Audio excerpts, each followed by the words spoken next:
बच्चों के फ्यूचर के लिए चुनिए best educational platform Singhania educational institute को educational English medium CBSE inter college, Sitapur का best and most consistent private CBSE school. CCTV secure campus, GPS enabled transport system, golf coaching, STEM practice, coding, artificial intelligence, robotics and many more. Admission open. नमस्कार, आपने देखना शुरू कर दिया है आई India और मैं हूं पंकज सिंह गौर। और आज आई इंडिया के स्टूडियो में खास मेहमान आए हैं और जिनको हम परिचय कराएं इससे पहले उन्हें सूबे में हर कोई इसलिए जानता होगा क्योंकि छात्र राजनीति से भी जुड़े रहे और अब समाजवादी पार्टी में एक बड़ी भूमिका में है। वो उत्तर प्रदेश के सरकार में मंत्री भी रहे और इस समय समाजवादी पिछड़ा वर्ग प्रकोष्ठ के प्रदेश अध्यक्ष हैं राजपाल कश्यप जी। आपका स्वागत है। धन्यवाद गौर जी। तो देखिए, राजनीति पर हम चर्चा करें। बहुत सारे लोग आपके जीवन से जुड़ना चाहते हैं क्योंकि आप एक आइडियल भी हैं। इसलिए आइडियल हैं, लखनऊ विश्वविद्यालय के छात्र संघ के अध्यक्ष रहे और मंत्री तक का आपका सफ़र है और इस समय महत्वपूर्ण जिम्मेदारी समाजवादी पार्टी की ओर से आपको दी गई है। सभी जानते हैं स्वर्गीय नेताजी यानी मुलायम सिंह यादव भी आपको बहुत पसंद करते थे और उनके बेटे जिनके कंधे पर समाजवादी पार्टी की पूरी जिम्मेदारी है यानी समाजवादी पार्टी के राष्ट्रीय अध्यक्ष अखिलेश यादव जी भी आपको बहुत पसंद करते हैं। तो पहला मेरा राजपाल जी ये सवाल है आपसे, आप पढ़ने के लिए गए थे, कब आपके अंदर राजनीति पैदा हो गई, कैसे इस क्षेत्र में आए? देखिए, हरदोई में चौधरी चांद राम जी लड़े थे और गठबंधन से लड़े थे। नेताजी ने लड़ाया था पार्लियामेंट, उसमें देवीलाल से लेके सारे लोग आए थे और वो सीट भी जीती थी। तो हम लोग पढ़ते थे साइकिल से, माननीय नेताजी को सुनने गए थे, GIC ग्राउंड में हुई थी। नेताजी के व्यक्तित्व से, नेताजी के उससे हम लोग प्रभावित थे और उसके बाद में यूनिवर्सिटी में आ गए। मैं वहाँ भी पदाधिकारी रहा, युवजन सभा का ज़िले का महामंत्री रहा। उसके बाद यूनिवर्सिटी में आ गया और पढ़ाई लिखाई करने, तैयारी करने आ गया और कंपटीशन की भी तैयारी किया। और उसी दरमियान नेताजी से, समाजवादी पार्टी से जुड़ाव था और समय समय पे पार्टी में मिलने भी जाते रहे। और उसके बाद में छात्र राजनीति में हम लोग लड़ाते और राजनीति में मैंने एक चीज़ देखी है, लोगों की मदद करते करते आपका कारवां इतना बड़ा हो जाएगा और उसके लिए कोई नेतागिरी कोई अलग से करने की ज़रूरत नहीं पड़ेगी आपको। मैंने जो महसूस किया, लोगों की मदद में, लोगों के सामाजिक कामों में लोगों की ज़रूरत पे आप खड़े हो जाओ तो स्वतः लीडर हो जाओगे। अच्छा, क्या एज रही होगी जिस समय आप नेताजी के भाषण सुनने जाते थे? तब तो हमारी उम्र बहुत छोटे रहे होंगे तब हाई स्कूल की बात है ये। लेकिन आपने उसी समय तय कर लिया था कि हम भी इस क्षेत्र में आएंगे?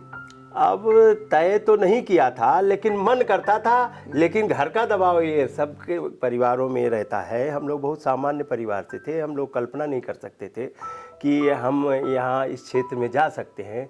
लेकिन टीवी या न्यूज़ या पेपर या मैगजीन में देख के और नेताजी को भी सुनते थे, देखते थे किस तरीके से नेताजी ज़मीन से जुड़ी हुई बातें करते थे, तो कहीं ना कहीं लगता था कि किसी ऐसे पद पे जाएं जहाँ से लोगों का भला हो सके, जहाँ से लोगों की मदद हो सके। तो तैयारी भी करते थे और कहीं ना कहीं तैयारी करते करते और फिर राजनीति में, स्टूडेंट पॉलिटिक्स में लोगों की मदद करते थे। स्वर्गीय रवि सिंह जी जो थे, उनके साथ में हम लोग रहे, उनका चुनाव लड़ाए, उनको वो जीते भी।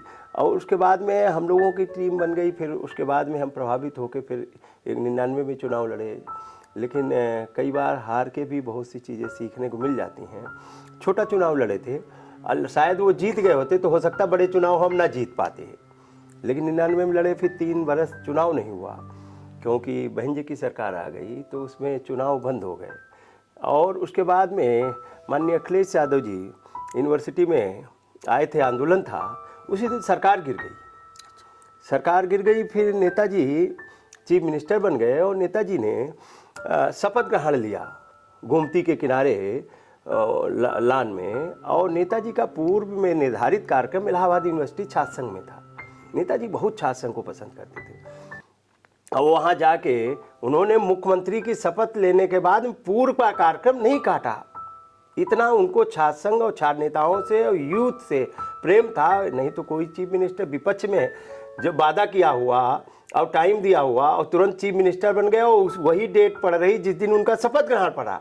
तो आप महत्वपूर्ण विषय देखिए कि जिस दिन शपथ ग्रहण पड़ रही वही डेट का कार्यक्रम है और कोई नेता होता कैंसिल कर देता क्योंकि सरकार बन गई थी। बिल्कुल। हाँ, लेकिन माननीय नेताजी ने शपथ लेने के बाद तुरंत हेलीकॉप्टर से इलाहाबाद यूनिवर्सिटी गए और वहीं से घोषणा कर दी और फीसें बहुत बेतहाशा बढ़ गई थी। उन्होंने कहा कि 1995 की फीस लागू होगी और साथ ही साथ में उन्होंने कहा छात्र संघ चुनाव बहाल होगा।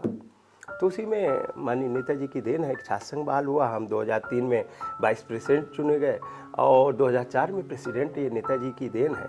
और नेताजी कहा भी करते थे, सदैव कहा करते थे, और माननीय अखिलेश यादव जी भी कहा करते थे कि अगर भी आप एक चपरासी की भी नौकरी करने जाते हैं तो उसमें पढ़ा लिखा ढूंढते हैं। बिल्कुल। और पॉलिटिक्स में अगर पढ़े लिखे लोग जब उसी यूनिवर्सिटी में शिक्षक यूनियन है, कर्मचारी यूनियन है, तो स्टूडेंट जिसके लिए यूनिवर्सिटी बनी है उसमें अगर स्टूडेंट की छात्र की कोई समस्या है तो उसका समाधान कैसे होगा? यूनियन से होगा। और छात्र संघों से बड़े बड़े नेता निकले और डॉक्टर राम मनोहर लोहिया जी से लेकर सारे लोग यूथ की पॉलिटिक्स की है और नौजवानों को तो माननीय मुलायम सिंह यादव जी की प्रेरणा है, माननीय अखिलेश यादव जी का सहयोग है कि हमारे जैसे सामान्य पृष्ठभूमि के भी लोग राजनीति में आ गए। नहीं तो एक कल्पना यही नेताजी की और समाजवादी पार्टी को इसीलिए कोई ख़त्म नहीं कर पाया। समाजवादी पार्टी को लोगों ने बड़ा कोशिश की, फिर मैंने एनालिसिस किया कि ये ख़त्म क्यों नहीं हुई, बड़ी बड़ी राष्ट्रीय दल ख़त्म हो गए, ये क्यों नहीं ख़त्म हुई?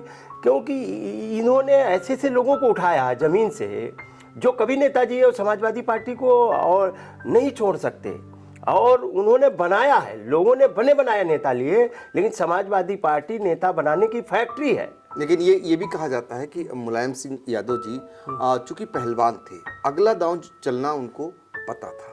जब वो उनका मंच सजता था तो आप देखते होंगे एक तरफ जनेश्वर मिश्र जी बैठते थे उसी मंच पर भगवती सिंह जी भी होते थे, अमर सिंह जी भी होते थे, बेनी प्रसाद वर्मा जी भी होते थे, आजम खां साहब भी होते थे, रेवती रमन सिंह साहब भी होते थे।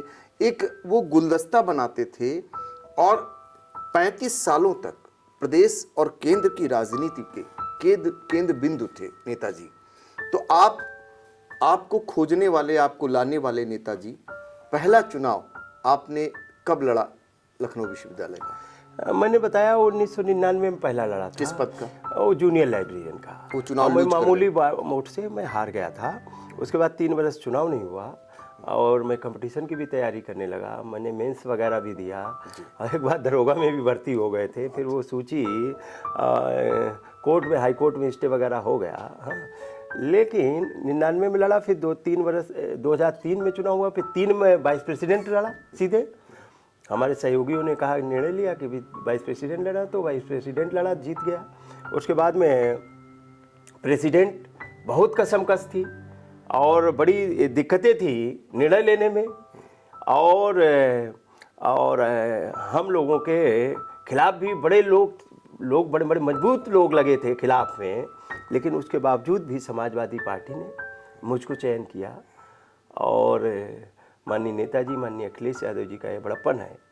और शायद उन्होंने चयन न किया होता तो मैं राजनीति में हो सकता, क्योंकि हम बड़े मुश्किल से, नेताजी कहते थे बड़ी मुश्किल से तो हिम्मत कर पाते हैं लोग जो सामान्य पृष्ठभूमि से आते, छात्र संघों में बड़ी मुश्किल से। और हमारी कौम का भी और कास्ट का, साथ साथ में अदर बैकवर्ड का भी, कोई ब्रिटिश हुकूमत से लेकर ब्रिटिश हुकूमत में जब से यूनिवर्सिटी बनी तब से आज तक कोई बैकवर्ड अध्यक्ष नहीं हुआ था। ये पहला, और सभी जाति वर्ग के लोगों ने, और ख़ासतौर से ये सीतापुर हो, चाहे लखीमपुर हो, उन्नाव हो, हरदोई हो, बाराबंकी, इन लोगों ने भी भारी संख्या में मदद की थी। और इसलिए ये सीतापुर हमें घर जैसा लगता है। हर गली में, हर मोहल्ले में, हर जगह कोई न कोई परिवार का से जुड़ा हुआ, कोई पढ़ा हुआ, साथ में कोई सीनियर, तो ये सब पूरा परिवार जैसा, घर जैसा लगता है।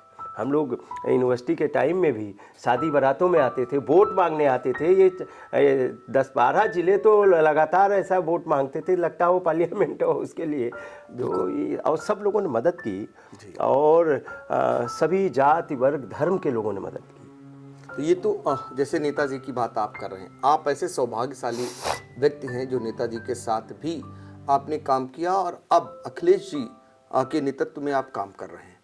ये बताइए कि पहला आप चुनाव जो होगा वो नेताजी के बगैर होगा। ऐसे में अखिलेश जी स्थापित हों, फिर से समाजवादी पार्टी सरकार में आए, आप लोग इसके लिए क्या कर रहे हैं? देखिए, नेताजी की अनुपस्थिति में बड़ा कष्ट है हम लोगों को कि नेताजी नहीं है, क्योंकि नेताजी की भी बनाई हुई पार्टी है। और नेताजी सदैव कहते थे, मैं बड़ी बड़ी मंचों से कहते थे, नौजवानों ये पार्टी मैं आपको सौंपना चाहता हूँ, सदैव कहते थे। और वो कहते थे हम अपनी पार्टी को बूढ़ा नहीं देखना चाहते, और सदैव उनका प्रयास रहा है कि नई खेप निकालने का। और आपने जैसे बताया विभिन्न जातियों को गुलदस्ता था। समाजवादी पार्टी को तो बदनाम लोगों ने किया कि केवल एक यादव की पार्टी है। आपने कई नाम बताए भी, चाहे वो ब्रजभूषण तिवारी जी हों, चाहे मोहन सिंह जी हों, चाहे पंडित जनेश्वर मिश्रा जी हों, चाहे मोहम्मद आजम साहब हों, सभी जात बिरादरी के लोग थे जी। और विचारधाराओं पे भी हमारी पार्टी तो डॉक्टर राम मनोहर लोहिया के विचारों पे काम करती है, वो कोई यादव नहीं थे। पंडित जनेश्वर मिश्रा जी के नाम पे योजनाएं चलाई गई, वो भी कोई यादव नहीं थे। तो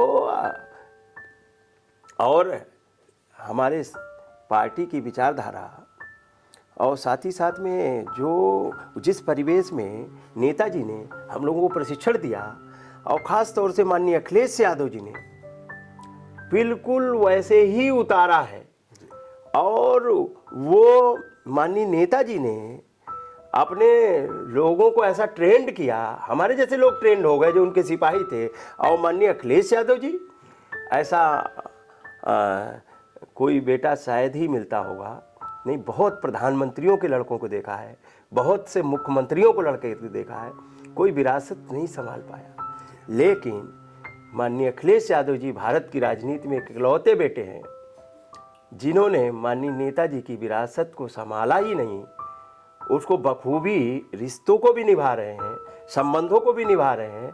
और बखूबी उनके न रहने पे वो और सीरियस होके इसको बखूबी निभा के और उनकी विरासत को आगे बढ़ाने का काम किया।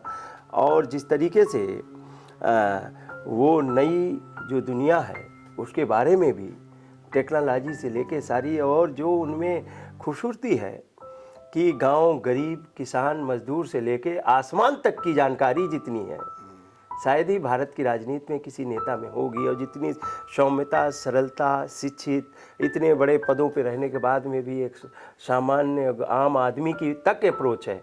और इसीलिए इस पार्टी को मैंने बताया ना, मुलायम माननीय नेताजी के ज़माने में कोई ख़त्म कर पाया, सदैव पार्टी का वोट बढ़ा है। लोगों ने प्रयास कई बार किया समाजवादी पार्टी खत्म हो जाए, लेकिन जितना दबाई गई उसके बाद में उसके और ताकत से आई।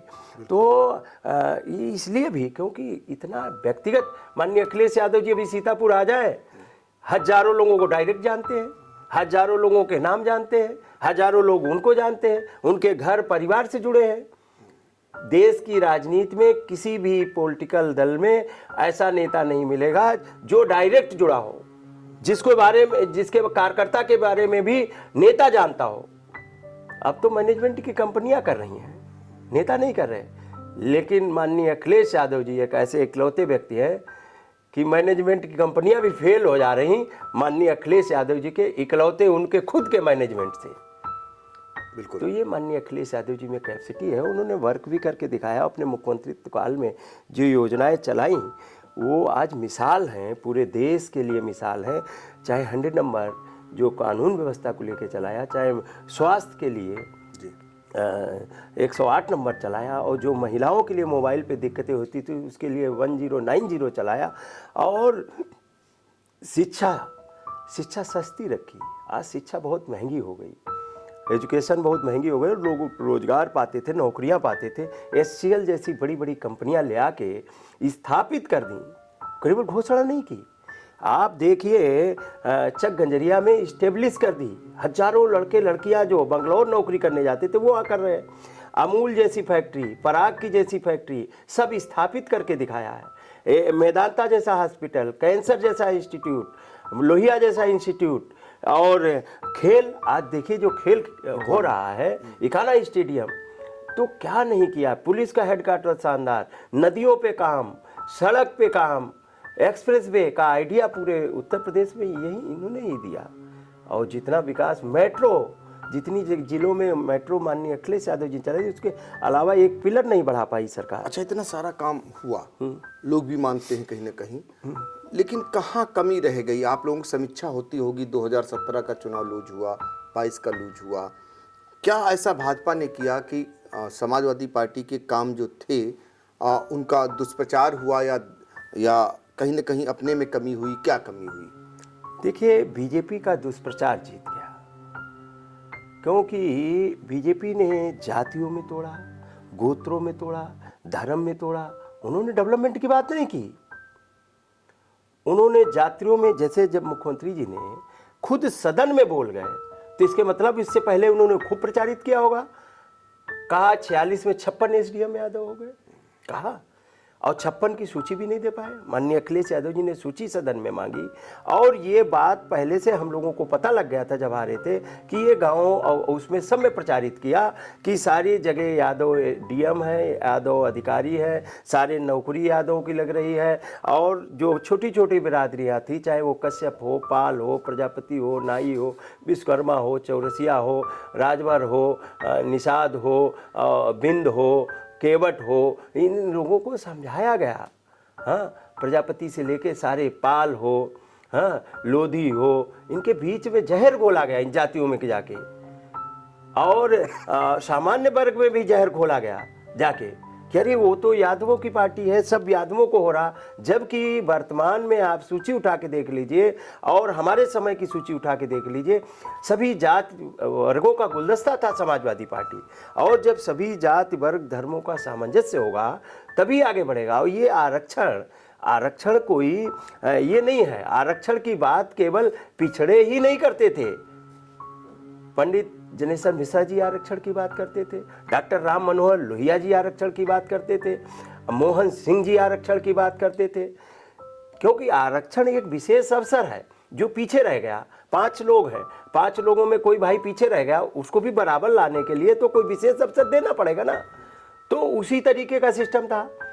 तो ये आरक्षण, ये, और बीजेपी ने जहर घोल दिया इन समाजों में, सब में, यादव के अगेंस्ट। लेकिन अब लोग समझ गए इनके, क्योंकि इन्होंने उसके जहर घोलने की वजह से ये जीते। लेकिन अब वो समाज के लोग समझ चुके। हमारे समाज के लोगों के बीच में भरम फैला कह दिया, हम तुम्हारे लड़कों को डीएम बनाएंगे, एसपी बनाएंगे, कलेक्टर बनाएंगे, थानेदार बनाएंगे। हम ढूंढते घूम रहे हैं, किसी जिले में कोई मिला ही नहीं। निषाद का बेटा कलेक्टर नहीं मिला मुझे, कहीं पाल का बेटा कलेक्टर नहीं मिला, कहीं मौर्य का बेटा कलेक्टर नहीं मिला, कहीं चौरसिया का बेटा कलेक्टर नहीं मिला, कहीं नहीं मिला। केवल भरम फैलाया गया, और सभी जातियों में इसी तरीके का भरम फैलाया गया। उससे बनी सरकार। लेकिन अब लोग जान चुके, उसकी आड़ में, धर्म की आड़ में इन्होंने ठगने का काम किया। अब लोग जान चुके हैं। इन्होंने नारा तो दिया था किसान की आय दुगनी करेंगे, लेकिन पीछे एजेंडा ये सब चलाते थे। नारा दिया था कि 2 करोड़ नौकरियां देंगे, लेकिन देश की सारी सरकारी चीज़ें बेची जा रही हैं। और नारा दिया था महंगाई पे कंट्रोल करेंगे। जब 400 का सिलेंडर था तो लोग धरना देते थे, आज 1200 का सिलेंडर हो गया। और ये भी समझाते हैं कि मैं फ्री में दे रहा हूँ। कहाँ सिलेंडर फ्री में दे रहे हैं? 400 का सिलेंडर जो 1000 का सिलेंडर खरीद नहीं सकता, वो 1000 1200 का हर महीने में भरवाएगा कहाँ से? और साथ ही साथ में किसान कहते, किसान को हम पैसा दे रहे हैं, किसान सम्मान निधि दे रहे हैं। अरे एक चपरासी की भी नौकरी कोई डंडा लेके किसी के गेट पे भी बैठे जाके तो उसको 10,000 रुपये मिलेंगे। अब वो खेत की रखवाली कर रहा है, किससे? जानवरों से, इनके मिसमैनेजमेंट से कर रहा है। खेत की रखवाली कर रहा है, 2-2 आदमी कर रहे हैं। तो बताओ 20,000 रुपये महीने तो उसका किसान का हो गया। लेकिन उसको समझा रहे हैं मैं 2,000 रुपये, वो जो 500 रुपये महीना दे रहा हूँ, मैं फ्री में दे रहा हूँ किसान सम्मान निधि। अरे 20,000 रुपये तो हर महीने आप उसका खर्च करा रहे हो। अरे आपकी किसान की आय तो आधी कर दी जानवरों ने। लेकिन देश के प्रधानमंत्री ने भी कहा था चुनाव के पहले, हम किसानों की ये समस्या का समाधान करेंगे, लेकिन आज तक नहीं है। सड़कों पे कितने एक्सीडेंट हो रहे हैं, कितने लोग एक्सीडेंट से मारे जा रहे हैं, कितने गाय और सांड भी मारे जा रहे हैं एक्सीडेंट, कितने लोगों की निर्मम, ये तो मौत नहीं है, हत्या है। ये सरकार की लापरवाही है। गाड़ी जा रही, सांड आ गया, गाय आ गई, कितने डेली एक्सीडेंट हो रहे हैं। बिल्कुल। तो ये बताइए कि राजपाल जी, हम और आगे बढ़ें और आपसे ये जानना चाहेंगे कि जो आपने बहुजन समाज पार्टी से बहुत सारे नेताओं को समाजवादी पार्टी में लाने का काम किया, उनके सहारे क्या लगता है जो बहन जी का वोट बैंक है, जिस पर कहीं ना कहीं भारतीय जनता पार्टी ने भी एक हिस्से में कब्जा जमाया था, आपको लगता है अब बहुजन समाज का वोट भी कहीं ना कहीं समाजवादी पार्टी की तरफ आएगा?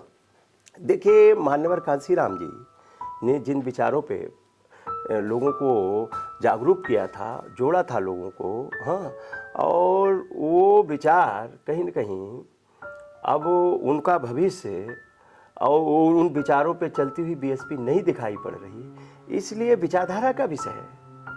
और समाजवादी पार्टी के राष्ट्रीय अध्यक्ष माननीय नेताजी के ज़माने में भी मान्यवर कांसीराम जी और नेताजी मिले थे और दोनों विचारधाराएं मिली थी और मजबूत विचारधाराएं मिलके बीजेपी को हटा दिया था। और अब लोगों को लग भी रहा है, चाहे मान्यवर कांसीराम के चाहने वाले लोग हों, चाहे अम्बेडकरवादी लोग हों, और चाहे समाजवादी लोग हों, चाहे माननीय मुलायम सिंह यादवादी लोग हों, उन सबको लग रहा है कि अगर अब कोई हमको संरक्षण दे सकता है, चाहे पिछड़े हों, चाहे दलित हों, चाहे आदिवासी हों, चाहे अल्पसंख्यक हो, उनको लगता है कि कोई हमें संरक्षण या हमारे हक की बात करेगा, तो वो माननीय अखिलेश यादव जी इकलौते एक चेहरा बचे हैं। वो उत्तर प्रदेश जैसा देश का सबसे बड़ा राज्य है जिसमें इकलौता चेहरा है, जिसमें दिखाई पड़ रहा है कि हमारी विचारधारा उनमें जीवित है, वही हमारी विचारधारा की बात करेंगे और हमें न्याय दिलाएंगे। तो इसलिए लोग छोड़ के आ रहे हैं। और अब बीएसपी तो अब एक बी टीम बन के बीजेपी की काम कर रही। अब तो कोई बहुत से दल तो चुनाव भी नहीं लड़ रहे, बहुत से दल तो आप देखना कोऑपरेटिव के चुनाव नहीं लड़े, जिला पंचायत के चुनाव नहीं लड़े, एमएलसी के चुनाव नहीं लड़े। बीजेपी के आतंक से और बीजेपी की तानाशाही रवैये से कई दल तो चुनाव लड़ना भूल गए, राष्ट्रीय दल नहीं लड़े भाई। इसी में हम जोड़ेंगे आपको। और चूंकि सीतापुर पिछले दिनों समाजवादी पार्टी के मुखिया अखिलेश यादव जब आए थे, आपकी भी मौजूदगी थी, उन्होंने उस सीतापुर से एक बड़ा बयान दिया था, जहां पर करीब 20 साल तक समाजवादी पार्टी का ये गढ़ रहा। आपकी पार्टी के कभी 7, कभी 6, कभी 5 विधायक रहे और 20 सालों तक समाजवादी पार्टी यहां पर जीतती रही। अखिलेश यादव ने एक बयान दिया कि बहुजन समाज पार्टी के टिकट भारतीय जनता पार्टी के यहाँ से तय होते हैं। और ये बयान किस दिशा में आया था, किस लिए आया था, क्या इसका संकेत था? देखिए, संकेत ये है, ये वो नेता भी वहाँ के जान गए जो शीर्ष नेतृत्व था, जो मान्यवर कांसीराम के साथ में काम किया था, जो कैडर कैंप करता था, जिसने पार्टी खड़ी की थी, चाहे बड़े बड़े नाम हैं। अब वहाँ कोई बचा नहीं उस जमाने का, सब समाजवादी पार्टी में आ गए। तो वो इसीलिए क्योंकि वो लोग खुद वहाँ से आए हैं जहाँ टिकट बंटता था, टिकट दिलाते थे, टिकट की सूची बनती थी। तो और अब जो है तो ऐसा नहीं, सार्वजनिक है। अब तो सूची ही बीजेपी कार्यालय से पीडीएफ बन के आती है और वो जारी करती। अब क्या स्थिति रहने वाली है? आप देखिए, जब कोई चीज है, देखिए, जब तक कोई चोरी पकड़ी न जाए तब तक लोग ईमानदार रह सकते हैं। जब चोरी पकड़ जाए, जब पता लग जाएगा, लोगों को पता लग गया, सार्वजनिक पता लग गया कि अब कहाँ से सूची तैयार होती है, कहाँ और कौन किसको जिताने के लिए लगा है, तो अब क्या परिस्थिति उनकी है क्या नहीं। लेकिन अब वर्तमान में माननीय अखिलेश यादव जी उत्तर प्रदेश में इकलौते व्यक्ति हैं जो बीजेपी के तानाशाही के खिलाफ लड़ रहे हैं और लोकतंत्र की रक्षा के लिए, संविधान की रक्षा के लिए और देश और प्रदेश बचाने के लिए वो इकलौते व्यक्ति लड़ रहे हैं। बिल्कुल। तो हम ये और एक चीज़ जानना चाहेंगे अब संक्षेप में कि जैसे मान लीजिए आपने 2 पार्टियों से गठबंधन कर लिया, कांग्रेस से भी कर लिया और बहुजन समाज पार्टी से भी कर लिया, अब जो चुनाव होंगे उसमें क्या स्थिति रहने वाली? सपा किसी से गठबंधन करेगी? देखिए, समाजवादी पार्टी के राष्ट्रीय अध्यक्ष माननीय श्री अखिलेश यादव जी ने समय समय पे बताया है कि हमारा जो पूर्व में गठबंधन जिनसे है अभी वर्तमान में, उस गठबंधन के साथ में हम लड़ेंगे और किसी से गठबंधन करेंगे क्या करेंगे वो तो राष्ट्रीय नेतृत्व तय करेगा, पार्लियामेंट्री वोट तय करेगा। लेकिन उत्तर प्रदेश की जनता ने माननीय अखिलेश यादव से गठबंधन कर लिया है, अब वो मजबूत गठबंधन कर लिया है। और ऐसा नहीं, बहुत वोट मिला है 22 के चुनाव में, 36% वोट मिला, 28-29% पर सरकारें बन जाया करती थी, 30% पे सरकारें बन जाया करती, और उस सरकार के खिलाफ 36% मिला है जिसने बेईमानी के सारे रिकॉर्ड तोड़ दिए। मतलब मशीनें आपने देखा होगा 22 में कहाँ पकड़ी गई, एसडीएम पकड़े गए, सस्पेंड किए गए। मतलब सरकार नहीं पकड़ रही, निर्वाचन आयोग नहीं पकड़ रहा, हमारी पार्टी के नेता और कार्यकर्ता पकड़ रहे हैं मशीनें। अब कैसे रोकेंगे? नहीं रोकेंगे, अब इस अन्याय के खिलाफ लड़ते तो रहेंगे हम लोग, छोड़ तो नहीं देंगे मैदान। अभी तो इनको कितनी ये कहते थे, घमंड था इनको कि हमें कोई घटा नहीं सकता, हमें कोई कम नहीं कर सकता, हम सीटें बढ़ाएंगे, यही तो बोलते थे। ये डुमलाइज करने के लिए अब भी बोलते हैं कि हम तो 4 बार जीत गए। अरे बड़ी बड़ी सरकारों का आज कांग्रेस की तूती बोलती थी, आज नाम लेने वाला नहीं है। और कांग्रेस जो करती थी उसी रास्ते पे बीजेपी चल दी है। संस्थाओं का दुरुपयोग, आज कोई विपक्ष में बोल नहीं सकता, लोकतंत्र खत्म हो गया। कोई नेता बोलेगा तो उसके घर CBI, ED, income tax, bulldozer, कोई पत्रकार बोले तो उसको भी जेल, अब कोई बोलने को। लेकिन ये तानाशाही बड़ी बड़ी सरकारों की चली गई और बड़े बड़े लोगों का घमंड ठीक हुआ है, और इन्होंने तो कोई काम भी नहीं किया धरातल पे। तो इसलिए 24 में 22 में घटाया है और 24 में बीजेपी का सफाया है। तो ये बताइए कि चलिए 24 में बीजेपी का सफाया है, ये कहना है समाजवादी पार्टी के बड़े नेता पूर्व मंत्री राजपाल कश्यप का। एक चीज़ और जानना चाहेंगे बस कि निकाय चुनाव और इसके बाद 2024 चुनाव, जिसमें आपने कहा है कि सफाया है, निकाय चुनाव में अभी आपकी परीक्षा है, इसको कैसे आप जा रहे हैं लड़ने? देखिए निकाय चुनाव भी है, अभी 2 बाई इलेक्शन विधानसभाओं के भी होंगे। एक मिर्जापुर में है 96 सीट है, और एक रामपुर में है, वो भी है। और निकाय चुनाव की हमारी तो पूरी तैयारी है। और बीजेपी तो निकाय चुनाव से भागना चाह रही है। बीजेपी लगातार षड्यंत्र कर रही थी। बीजेपी ने आरक्षण में गड़बड़ियाँ की है, जिसकी वजह से उच्च न्यायालय मामला गया, और उच्च न्यायालय में जाके इन्होंने सही तथ्य नहीं रहे, भ्रामक जानकारियाँ दी, जिसकी वजह से आरक्षण खत्म कर दिया था। तब माननीय अखिलेश यादव जी ने समाजवादी पार्टी को भेजा सुप्रीम कोर्ट। मैं स्वयं गया था कि पिछड़ा वर्ग प्रकोष्ठ की तरफ से, और एसएलपी दाखिल की। तब माननीय सर्वोच्च न्यायालय ने निर्णय दिया कि नहीं, बिना आरक्षण के चुनाव नहीं होगा। सरकार को निर्देशित किया कि बिना आरक्षण के चुनाव नहीं होगा। तो तब तो आरक्षण लागू मिला। और उसके बाद में भी इन्होंने आयोग की रिपोर्ट, जबकि आयोग की रिपोर्ट के लिए भी सुप्रीम कोर्ट ने कहा, हम लोगों ने मांग की थी कि आयोग की रिपोर्ट दी जाए हमको, सुप्रीम कोर्ट ने कहा, लेकिन आज तक इन्होंने आयोग की रिपोर्ट नहीं दी। क्योंकि आयोग की रिपोर्ट नहीं, इन लोगों ने तो बीजेपी के नेताओं की रिपोर्ट लगाई है। आयोग की, लगता है आयोग की रिपोर्ट ही नहीं मानी है। अरे आयोग की रिपोर्ट क्यों नहीं? और उस आयोग, जिस आयोग के जूता चप्पल तक उतरवा लिए इन्होंने। बताइए, जब पिछड़े वर्ग आयोग की इतनी बेइज्जती की है और इतना दबाव में ले लिया कि उनको जूता चप्पल, उनके अधिकारी जूता चप्पल पहने खड़े थे। तो इसलिए, और जो आरक्षण अनुमान्य आरक्षण था पिछड़े वर्ग का 27% और 21% अनुसूचित जाति का, अनुसूचित जनजाति का जो अनुमान्य आरक्षण था वो भी आरक्षण नहीं दिया। कई जिलों में तो एससी ओबीसी की एक भी सीट नहीं इन्होंने आरक्षित की, उसमें भी गड़बड़ी की। लेकिन कुछ भी गड़बड़ी कर ले, जब भी चुनाव होगा समाजवादी पार्टी पूरी ताकत के साथ में लड़ेगी और पूरी ताकत के साथ में, बहुमत के साथ में जीत के आएगी। तो देखिए राजपाल कश्यप साहब जो इंडिया से मुखातिब थे, और आपको बता दें फिर एक बार कि मुलायम सिंह यादव जी की खोज हैं और अखिलेश यादव जी के लिए इस समय जी जान से जुटे हुए हैं अपनी पार्टी के लिए कि इस बार सत्ता में वापसी करनी है। निकाय चुनाव सर पर हैं, इसके बाद लोकसभा का चुनाव है, और आपका दावा है कि इस बार बीजेपी का सफाया होगा और समाजवादी पार्टी सरकार बनाएगी। फिलहाल आपने बातचीत की, आपका बहुत बहुत धन्यवाद। धन्यवाद पंकज जी।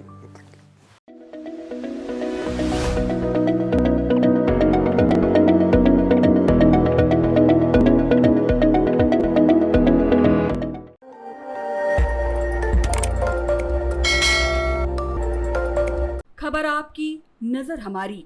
देखते रहिए आई इंडिया।